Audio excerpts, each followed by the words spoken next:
வணக்கம் வெற்றியாளர்களே. இப்போ நடக்கக்கூடிய தேர்வுகளில் தமிழக வளர்ச்சி நிர்வாகத்தில் ஒரு முக்கியமான பகுதி தான் அந்த ராம்சார் தலங்கள் அப்படின்றது. ஏன்னா 99 ராம்சார் தலங்கள் மொத்தம் இந்தியாவில், அதில் 20 தலங்களை பெற்று தமிழகம் தான் முதல் இடத்துல இருக்கு. ஓகேவா? அதனால இதை பற்றி கேட்கலாம். இப்போ ரீசெண்டாக அறிவிக்கப்பட்ட ராம்சார் தலங்களையும் கேட்கலாம். வாங்க வீடியோக்குள்ளே போயிடலாம். ராம்சார் தலங்கள் அடிப்படை தகவல் பற்றி பார்க்க போகிறோம். ராம்சார் தலம் என்றால் என்ன? நான் ஈரநிலங்கள், அதாவது வெட்லேண்ட்ஸ் இருக்குல்ல, அதை பாதுகாப்பதற்காக ஒரு சர்வதேச ஒப்பந்தம் தான் இது. 1971 ஈரானில் உள்ள ராம்சார் அப்படின்ற நகரில் கையெழுத்திட்டதுனால தான் இதற்கு பெயர் வந்துச்சு. அதாவது ஈரானில் இருக்கக்கூடிய ராம்சார் அப்படின்ற இடத்துல இந்த ஒப்பந்தம் கையெழுத்தாகுது. அதனால அந்த ஊரோட பேரை ராம்சார் அப்படின்றத வச்சு ராம்சார் தலங்கள் அப்படின்னு கூப்பிட்டுருக்கோம். சர்வதேச முக்கியத்துவம் வாய்ந்த ஈரநிலங்கள் இதில் பட்டியலிடப்பட்டுள்ளது அப்படின்னு போட்டிருக்காங்க. ஓகேவா? இதான் ராம்சாரோட முத்திரை. ஓகேவா? தெரிஞ்சுக்கணும். உலக ஈரநில தினம் ஒவ்வொரு ஆண்டும் பிப்ரவரி மாதம் 2ஆம் தேதி கொண்டாடிட்டு இருக்கோம். ஓகேவா? இந்த 2ஆம் தேதி கொண்டாடும் போது அந்த ஆண்டுக்கான கருப்பொருளை சொல்லுவாங்க. ஓகேவா? இந்த 2026க்கான கருப்பொருளை பிப்ரவரி 2ஆம் தேதி சொல்லியிருக்காங்க. அது என்னன்னா, wetlands and traditional knowledge celebrating cultural heritage அப்படின்றாங்க. ஈரநிலங்களுக்கு பாரம்பரிய அறிவும் கலாச்சார பாரம்பரியத்தை கொண்டாடுதல் அப்படின்றாங்க. ஈரநிலங்களுக்கு பாரம்பரிய அறிவும் கலாச்சார பாரம்பரியத்தை கொண்டாடுதல் அப்படின்னு சொல்றாங்க. ஓகேவா? இந்தியாவில் உள்ள மொத்த தலங்கள் ஏப்ரல் 2026 நிலவரப்படி இந்தியாவில் மொத்தம் 99 ராம்சார் தலங்கள் இருக்கு. அதில் தமிழகம் 20 தலங்களை பிடிச்சி முதன்மையான இடத்துல இருக்கு. ஓகேவா? இந்தியாவில் அதிக ராம்சார் தலங்களை கொண்ட 3 மாநிலங்கள் பார்க்க போகிறோம். தமிழ்நாடு 20 இடத்துல பிடிச்சிருக்கு. உத்தரப்பிரதேசம் 11 இடங்கள், ஒடிசா, பஞ்சாப், பீகார் இந்த இடங்கள்லாம் தலா 6 இடங்களை பிடிச்சிருக்காங்க. ஓகேவா? தமிழகத்தில் இருக்கக்கூடிய 20 ராம்சார் தலங்கள் ஒரு முழுமையான பட்டியலை பார்க்க போகிறோம். வாங்க பார்ப்போமா?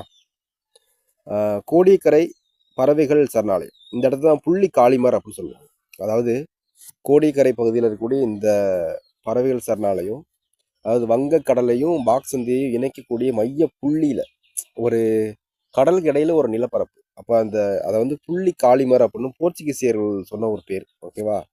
புள்ளி காளிமர்னு சில இடத்துல கொடுத்துருக்காங்க. அதனால நீங்கள் புள்ளி காளிமர்ன்றது கோடியக்கரை பறவைகள் சரணாலயத்தை தான் குறிக்குது. ஓகேவா? கோடியக்கரையை தான் குறிக்குது. அதனால மாத்திராதீங்க. நாகப்பட்டினம். ஓகேவா? 2002 அறிவிச்சிருக்காங்க. 2022 வரைக்குமே இந்த கோடியக்கரை மட்டும்தான் ராம்சார் தலமா இருந்துச்சு. ஓகேவா? 2022 மட்டும் 14 இடங்களை ராம்சார் தலமா அறிவிச்சிருக்காங்க. அது வரைக்குமே கோடியக்கரை மட்டும்தான் ராம்சார் தலம் தமிழகத்துல. கரிக்கிளி பறவைகள் சரணாலயம். கரிக்கிளி பறவைகள் சரணாலயம் செங்கல்பட்டு. ஓகேவா? ஒரு கிளி மேல செங்கல் பட்டுருச்சுன்னா அது அப்புறம் கறிக்கு தான் உதவும் அப்படின்ற மாதிரி ஞாபகம் வச்சுக்கோங்க. ஓகே. கரிக்கிளி பறவைகள் சரணாலயம் செங்கல்பட்டு 2022. எல்லாம் 22 தான் வரும். பள்ளிக்கரணை சதுப்பு நிலம் சென்னை. பள்ளிக்கரணை சதுப்பு நிலம் சென்னை. பிச்சாவரம் சதுப்பு நிலம் கடலூர். பிச்சாவரம் ஸ்கூல் புக்கில் இருக்கு. நான் அதை பற்றி கீழே கொடுத்துருக்கேன். ஓகேவா? பிச்சாவரம் பற்றி அடிக்கடி கொஸ்டின் கேட்குறாங்க. அதனால பிச்சாவரத்தை பற்றி கீழே கொடுத்துருக்கேன்.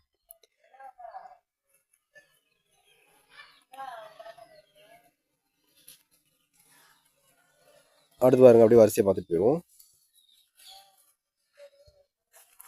மன்னார் வளைகுடா கடல்சார் உயிரி மண்டலம். மன்னார் வளைகுடா கடல்சார் உயிரி மண்டலம் ராமநாதபுரம் தூத்துக்குடி. அந்த இடத்துல ராமநாதபுரம் அப்படின்றத எல்லா புத்தகத்துலையும் கொடுத்துருப்பாங்க. ஆனால் தூத்துக்குடியையும் இது கவர் பண்ணி தான் இருக்கு. இந்த புகைப்படத்தை பாருங்க, இதில் தெரிகிற மாதிரி தான். இந்த விஷயம் உங்களுக்கு குழப்புன்றதுக்காக தான் இந்த புகைப்படத்தை நான் ஆட் பண்ணியிருக்கேன். வாங்க அடுத்து பார்க்கலாம். வேம்பனூர் சதுப்பு நில தொகுப்பு. வேம்பனூர் கன்னியாகுமரியில் இருக்கு. ஓகேவா? அடுத்து வெள்ளோடுன்னு வரணும். வெள்ளோடுன்னு போட்டாங்க. வெள்ளோடு பறவைகள் சரணாலயம் ஈரோடு. ஓகேவா? லோடு ஈரோடு அப்படின்றத வச்சுக்கோங்க. அடுத்து பார்ப்போம். வேடந்தாங்கல் பறவைகள் சரணாலயம் செங்கல்பட்டு 2022 வந்திருக்கு. உதய மார்த்தாண்டபுரம் பறவைகள் சரணாலயம் திருவாரூர். கூந்தன்குளம் பறவைகள் சரணாலயம் திருநெல்வேலி. உங்களுக்கு தெரிஞ்சிருக்கும். சித்திரங்குடி பறவைகள் சரணாலயம் ராமநாதபுரம். சுசீந்திரம் தேரூர் சதுப்பு நில தொகுப்பு கன்னியாகுமரி. வடுவூர் பறவைகள் சரணாலயம் திருவாரூர். அப்படி வச்சுங்க. ஏற்கனவே திருவாரூர் ஒரு இடத்துல வந்திருக்கு. எங்கன்னா உதய மார்த்தாண்டபுரம் பறவைகள் சரணாலயம் திருவாரூர். அதுக்கடுத்து காஞ்சிரங்குளம் பறவைகள் சரணாலயம் ராமநாதபுரம். மோஸ்ட்லி அதிகமான ஈரநிலங்கள் இருந்து ராமநாதபுரத்தில் தான் இருக்கு. ஓகேவா? ஏன்னா அது கடற்கரை ஒட்டி உள்ள ஏரியா. கரைவெட்டி பறவைகள் சரணாலயம் அரியலூர். லாங்கூட் சோலைகள் காப்பகம் நீலகிரி. ஓகேவா? லாங் அப்படின்னா நம்ம எப்படி சொல்லுவோம்? லாங்கா இருக்கு அப்படின்னா நீளமா இருக்குன்னு சொல்லுவோமா? அப்போ நீலகிரின்ற மாதிரி அமைச்சுக்கணும். ஓகே. நச்சராயன் ஏரி திருப்பூர். ஓகேவா? நச்சராயன் ஏரி திருப்பூர். கழுவேலி விழுப்புரம். கழுவிலு இதுதான் வச்சுக்கவேணாம். ஓகேவா? கழுவேலி பறவைகள் சரணாலயம் விழுப்புரம். இது 2024 அறிவிக்கப்பட்டது. ஓகேவா? எது 2024 அறிவிச்சிருக்காங்கன்னு பார்த்துங்க. காஞ்சிரங்குளம் ராமநாதபுரத்தோடய முடிஞ்சு போச்சு 2022. ஓகேவா? கரைவெட்டி அரியலூர், லாங்கூட் நீலகிரி, நச்சராயன் திருப்பூர், கழுவேலி விழுப்புரம் இது பூராமே எப்போ வச்சிருக்காங்க? 2024 வச்சிருக்காங்க. ஓகேவா? சக்கரக்கோட்டை பறவைகள் சரணாலயம் இந்த இடத்துல நான் சேவ் பண்ணியிருக்கேன், நல்லா இருக்கும்.